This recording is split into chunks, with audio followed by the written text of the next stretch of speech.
दोस्तों RRB NTPC CBT 1 previous year question देखेंगे, जो कि पिछला बार जो एग्जाम हुआ था 2-3-2021 का, उसका दोस्तों ये पेपर है। जो कि दोस्तों डेली पीवाईक्यू देखने के लिए सबसे पहले मेरे चैनल को सब्सक्राइब कर लीजिए, क्योंकि दोस्तों मैं जितना भी एग्जाम हुआ है एनटीपीसी स्नातक और गैर स्नातक स्तरीय का जो CBT 1 का पेपर दोस्तों मैं डेली अपलोड करता हूं।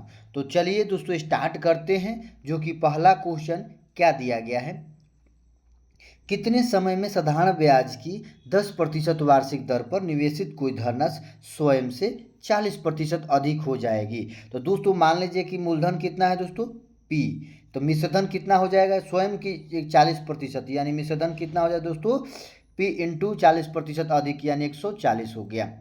इसको हल करेंगे, ये 7 ये 5, यानी 7P बटा ये 5 हो गया, ये मिश्रधन हो गया। तो आपका जबकि रेट दिया गया है दोस्तों 10%, जबकि उसमें समय पूछा गया है कितने समय में, तो इसका करेक्ट आंसर दोस्तों ऑप्शन नंबर डी आएगा। आप लोग देख लीजिए किस प्रकार बनाया गया है। चलिए अगला क्वेश्चन दोस्तों देखते हैं।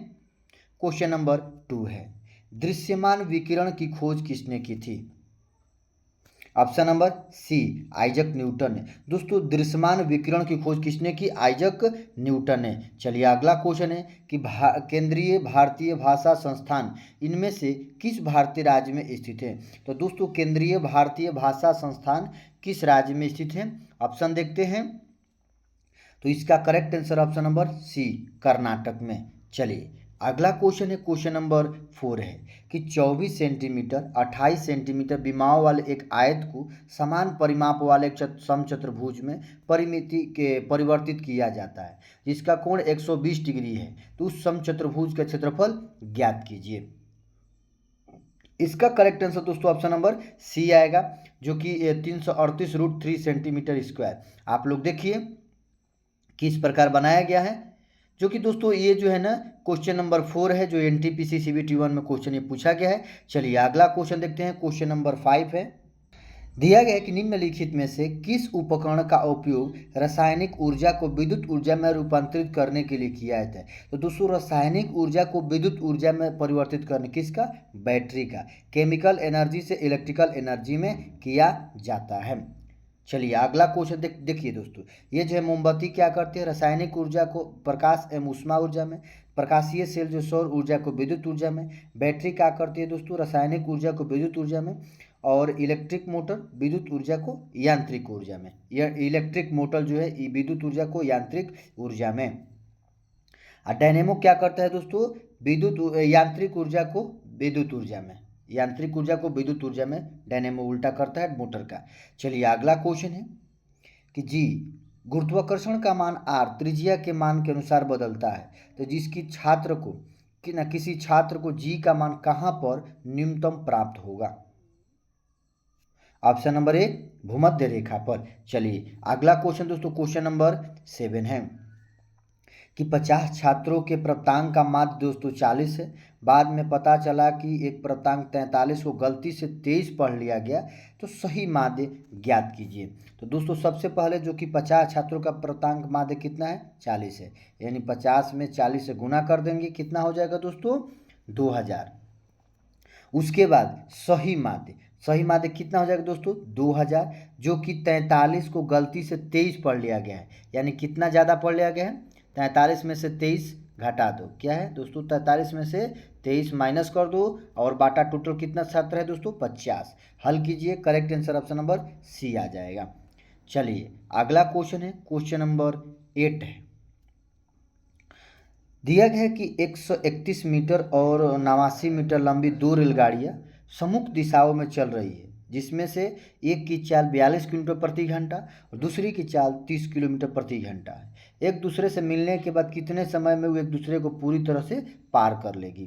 तो देखिए दोस्तों, जो कि रेलगाड़ी की लंबाई कितना दिया गया है? 2 रेलगाड़ी है, जिसमें कि 131 मीटर और 89 मीटर,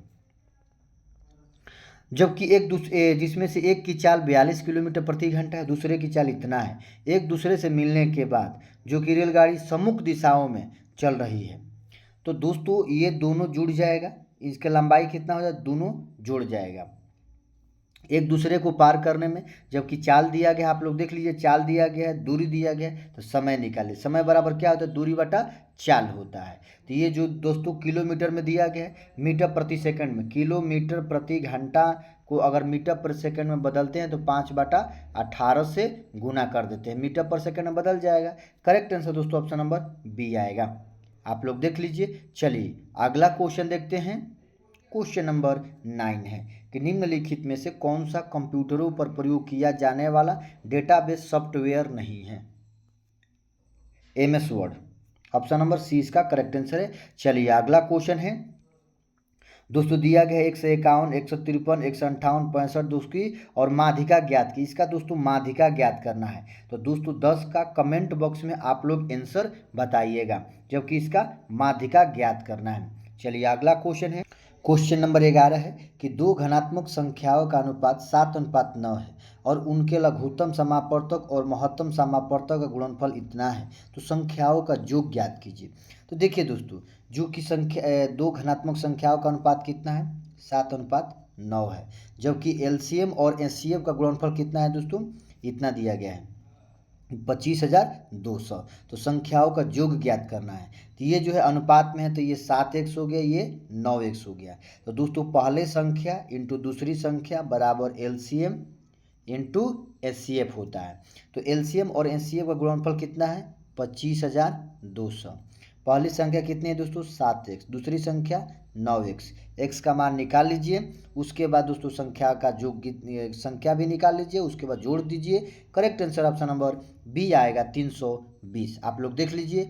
चलिए अगला क्वेश्चन है, दिए गए निष्कर्ष को ध्यानपूर्वक पढ़े, कथनों में दी गई जानकारी को सत्य मानते हुए विचार करें, भले ही वह समान ज्ञात तथ्यों से भिन्न प्रतीत होती है, और बताएं कि दिए गए निष्कर्षों में से कौन से कथन का तार्किक रूप से पालन करते हैं। चलिए देखिए, कथन में दिया गया है दोस्तों कि पुराने पतों के स्थान पर नए पते आते हैं। निष्कर्ष में है पुराने पतों के बिना नए पते नहीं आ सकते, पुराने पते बेकार होते हैं।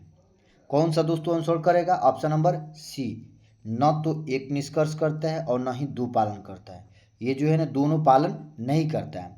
चलिए अगला क्वेश्चन, क्वेश्चन नंबर 13 है, संकर तिलहनों की बुआई की वजह से खाद्य के तेल के उत्पादन में अचानक हुई वृद्धि को क्रांति कहा जाता है। क्या कहा जाता है दोस्तों, ये जो ऑप्शन नंबर सी, पीली क्रांति। जो कि पीली क्रांति किसे दोस्तों, तिलहनों से। देखिए नीचे दिया गया है कि काली क्रांति पेट्रोलियम से, स्वर्ण क्रांति बागवानी शहद और उत्पादन से, पीली क्रांति तिलहन से, भूरी क्रांति चमड़ा से, हरित क्रांति खाद्य से, रजत क्रांति अंडा से, गुलाबी क्रांति झींगा उत्पादन से है। अगला क्वेश्चन है कि 4 शब्द दिए गए हैं जिनमें से 3 किसी तरह से संगत और संगत है, असंगत का चयन करें। हृदय, मेरुदंड, मस्तिष्क और न्यूरॉन। ऑप्शन नंबर ए जो है ना इसका करेक्ट आंसर है। चलिए अगला क्वेश्चन है, दिया गया एक निश्चित कूट भाषा में रिंग को इस प्रकार लिखा था, आइटम को क्या लिखा जाएगा। इसका करेक्ट आंसर दोस्तों ऑप्शन नंबर डी आएगा। चलिए अगला क्वेश्चन है, इनमें से कौन सा सुधार आंदोलन वर्ष 1829 में लॉर्ड विलियम बेंटिंक के कार्यालय के दौरान हुआ था। सती प्रथा का प्रतिषेध। ऑप्शन नंबर ए इसका करेक्ट आंसर है। चलिए अगला क्वेश्चन दोस्तों, क्वेश्चन नंबर 17 है कि साइन 45 डिग्री, सेक 45 degree, ten 45 degree plus cos 60 degree into sine 30 degree into sine 90 degree minus 4 कोस 60 डिग्री का मान ज्ञात कीजिए। तो दोस्तों सभी का मान पुट कर दीजिए, हल कीजिए। Correct answer option number B आ जाएगा। चलिए अगला क्वेश्चन है, 3 क्रमागत प्राकृत संख्याओं का जो 120 है सबसे बड़ी संख्या। तो 3 क्रमागत प्राकृत संख्या, पहला x है, दूसरा x+1 है, तीसरा x+2 है। ये तीनों का जोड़ दोस्तों 120 दिया गया है। x निकाल लीजिए, उसके बाद बड़ी संख्या x+2 है, हल कीजिए। Correct answer option number A आ जाएगा। अगला क्वेश्चन है कि हाइड्रोपोनिक्स किस प्रकार की कृषि को संदर्भित करता है। हाइड्रोपोनिक्स जो ऑप्शन नंबर सी, जो कि जिसमें पौधों को खनिज पोषकों के विलयन में बिना मिट्टी के उगाया जाता है। ऑप्शन नंबर सी इसका करेक्ट आंसर है। अगला क्वेश्चन है कि मनप्रीत मनुष्य से कहता है तुम्हारे पिताजी मेरी माँ की इकलौती संतान है। मनप्रीत का मनुष्य से क्या संबंध है। ऑप्शन नंबर बी, जतु पिता। देखिए मनप्रीत मनुष्य से कहता है, मनप्रीत जो है मनुष्य से कहता है कि तुम्हारे पिता मेरी माँ की इकलौता संतान है। तो मनप्रीत का मनोज से क्या संबंध है? ऑप्शन नंबर बी इसका करेक्ट आंसर है। अगला क्वेश्चन है, दिया गया कि यदि कोई धनराशि 12 से 1/2 12.5 वर्ष में स्वयं की 3 गुनी हो जाती है तो उस समय पर लागू साधारण ब्याज की दर ज्ञात कीजिए। दोस्तों इसका रेट ज्ञात करना है। करेक्ट आंसर दोस्तों ऑप्शन नंबर ए आएगा। माना कि धनराशि पी है, रेट कितना है दोस्तों? R%। तो मिश्रधन कितना 3 गुनी हो जाती है, तो यानी मिश्रधन कितना हो गया दोस्तों? 3P। ब्याज निकल जाएगा 2P। तो ब्याज बराबर क्या होता है? मूलधन इंटू समय इंटू दर बटा 100 होता है। हल कीजिए, correct answer option number A आ जाएगा। चलिए अगला क्वेश्चन है कि 150 मीटर लंबी रेलगाड़ी 120 मीटर चौड़ी नहर को 7 सेकंड में पार कर जाती है, तो रेलगाड़ी की चाल क्या है? तो दोस्तों चाल बराबर क्या होता है? दूरी बटा समय होता है। जबकि चाल दिया गया है, चाल निकालना है दोस्तों, तो समय दिया गया 7 सेकंड, आज दूरी दिया गया कितना? 150 मीटर रेलगाड़ी की और चौड़ाई 102 मीटर नहर की। दोनों जोड़ दीजिए, 7 से भाग कीजिए, करेक्ट आंसर आ जाएगा ऑप्शन नंबर सी। अगला क्वेश्चन देखते हैं, कौन सा भारतीय उपग्रह समुद्र विज्ञान, तटीय और वायुमंडलीय अनुप्रयोग के लिए डेटा एकत्र करता है? Option number C IRS-P4। चलिए अगला क्वेश्चन दोस्तों, क्वेश्चन नंबर 24 है, यदि एक सिलेंडर की त्रिज्या और ऊंचाई 25 सेंटीमीटर और 24 सेंटीमीटर है तो इसका पार्श्व पृष्ठीय क्षेत्रफल ज्ञात कीजिए।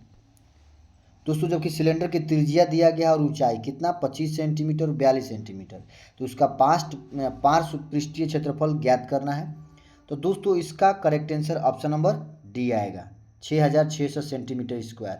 आप लोग देख लीजिए, सिलेंडर की त्रिज्या दिया गया, ऊंचाई दिया गया, तो सिलेंडर की पार्श्व पृष्ठीय क्षेत्रफल 2πRH होता है। सिलेंडर का पार्श्व पृष्ठीय क्षेत्रफल क्या होता है दोस्तों? 2πRH। अगला क्वेश्चन है कि इनमें से किस खिलाड़ी ने ICC क्रिकेट विश्व कप 2019 में प्लेयर ऑफ द टूर्नामेंट का पुरस्कार जीता है? ऑप्शन नंबर ए केन विलियमसन ने 2019 में। चलिए अगला क्वेश्चन है कि एक रैंकिंग सूची में प्रत्येक व्यक्ति को केवल एक विशिष्ट रैंक दी जाती है और 40 फुटबॉल खिलाड़ियों की सूची में जतिन की रैंक 15वीं है। यदि सूची में मनोज से नीचे केवल 8 खिलाड़ी है तो जतिन और मनोज के बीच कितने फुटबॉल खिलाड़ी हैं? तो ऑप्शन नंबर डी इसका करेक्ट आंसर है दोस्तों 16। आप लोग देख लीजिए। चलिए अगला क्वेश्चन है, क्वेश्चन नंबर 17 है कि भारत का पहला परमाणु विस्फोट का स्थल पोखरण किस राज्य में स्थित है? तो दोस्तों 27 का आप लोगों को कमेंट बॉक्स में बताना है कि भारत का जो पहला परमाणु विस्फोटक स्थल है पोखरण किस राज्य में स्थित है। चलिए अगला क्वेश्चन है, दिया गया है कि निम्नलिखित में से कौन सी तंत्रिका तंत्र की मूलभूत संरचनात्मक एवं कार्यात्मक इकाई है? ऑप्शन नंबर सी न्यूरॉन्स, जो कि तंत्रिका तंत्र की मूलभूत संरचनात्मक एवं कार्यात्मक इकाई है। कौन से दोस्तों? जो कि न्यूरॉन्स है, तंत्रिका कोशिकाएं होती। चलिए अगला क्वेश्चन है, भारतीय लोगों के लिए अपेक्षाकृत अधिक स्वतंत्रता की मांग करने हेतु स्वराज पार्टी की स्थापना की गई थी। गया में स्वराज पार्टी का गठन कब हुआ था? Option number C Swaraj Party की स्थापना दोस्तों 1923 में हुआ था। ऑप्शन नंबर सी इसका करेक्ट आंसर है। अगला क्वेश्चन, एक पेटाबाइट कितने के बराबर होता है? तो दोस्तों एक पेटाबाइट 1024 TB। ऑप्शन नंबर इसका बी एक करेक्ट आंसर है। देखिए एक पेटाबाइट बराबर 1024 टेराबाइट, 1 गीगाबाइट बराबर 1024 मेगाबाइट, 1 मेगाबाइट बराबर 1024 किलोबाइट और 1 किलोबाइट बराबर 1024 बाइट होता है। इसका correct answer option number B आएगा। चलिए अगला क्वेश्चन है, क्वेश्चन नंबर 31 है, दो संख्याओं का लघुत्तम समापवर्तक और महत्तम समापवर्तक इतना है, उनमें से एक संख्या इतनी है तो दूसरी संख्या ज्ञात कीजिए। दोस्तों 31 का जो है ना कमेंट में आप लोग आंसर दीजिएगा। पहली संख्या इंटू दूसरी संख्या बराबर LCM इंटू SCF होता है। आप लोग हल कीजिएगा। चलिए अगला क्वेश्चन है, क्वेश्चन नंबर 32 है, जो कि कथन और निष्कर्ष दिया गया है कि एक आदमी हाथी है, कुछ आदमी हाथी है, कुछ हाथी बाघ है। निष्कर्ष में कुछ हाथी आदमी है, कुछ बाघ हाथी है। कौन सा इसका अनुसरण कर रहे दोस्तों? Option number B option number D जो है निष्कर्ष 1 और 2 दोनों पालन करते हैं। आप लोग बनाइएगा। अगला क्वेश्चन देख लीजिए। चलिए अगला क्वेश्चन 33 है। यदि थीटा एक न्यून कोण है, साइन थीटा बराबर कॉस थीटा, तो 2 cos square theta plus sine square theta minus 1 का मान ज्ञात कीजिए। दोस्तों थीटा का मान दिया गया है न्यून कोण, जो कि न्यून कोण 33 का कमेंट बॉक्स में आप लोग आंसर बताइएगा। चलिए अगला क्वेश्चन दिया गया है कि 4 शब्द जिसे 3 किसी तरह से संगत और संगत है, असंगत चयन कीजिए, जैसे चील, गौरैया, एमू और कौआ। ऑप्शन नंबर बी इसका करेक्ट आंसर है। चलिए अगला क्वेश्चन है कि 2 मीटर भुजा वाले घन का कुल पृष्ठीय क्षेत्रफल कितना है। तो दोस्तों घन का कुल पृष्ठीय क्षेत्रफल बराबर क्या होता है, 6 गुने भुजा स्क्वायर, जबकि भुजा का मान कितना दिया गया है, 2 मीटर। आप लोग निकाल लीजिए, correct answer option number D आएगा। तो घन का कुल पृष्ठीय क्षेत्रफल बराबर 6 गुने भुजा स्क्वायर होता है। अगला क्वेश्चन है प्रकाश संश्लेषण प्रकाश की उपस्थिति में होता है। किस रंग के प्रकाश की रेंज प्रकाश संश्लेषण की दर को सबसे कम प्रभावित करता है। ऑप्शन नंबर सी हरा रंग को। अगला क्वेश्चन दोस्तों क्वेश्चन नंबर 37 है। पानीपत की तीसरी लड़ाई कब हुई थी। पानीपत की दोस्तों पहली लड़ाई 1526 में, दूसरी लड़ाई 1556 में, तीसरी लड़ाई दोस्तों 1761 में। अहमद शाह अब्दाली और मराठों के बीच हुआ था तीसरी लड़ाई। चलिए आगे इसका जो correct answer option number B आएगा। चलिए अगला क्वेश्चन है क्वेश्चन नंबर 38 है, जो दिया गया कथन और निष्कर्ष। कुछ अंगूठियाँ चींटियाँ है, कुछ चींटियाँ ब्रेसलेट है, सभी ब्रेसलेट स्टड है। तो दिया गया निष्कर्ष में कुछ स्टड चींटियाँ है, कुछ ब्रेसलेट अंगूठियाँ है, कोई ब्रेसलेट अंगूठी नहीं है, कुछ चिड़िया अंगूठी है, सॉरी चूड़ियाँ। तो दोस्तों इसका जो करेक्ट आंसर क्या होगा, आप लोग कमेंट बॉक्स में आंसर बताइएगा।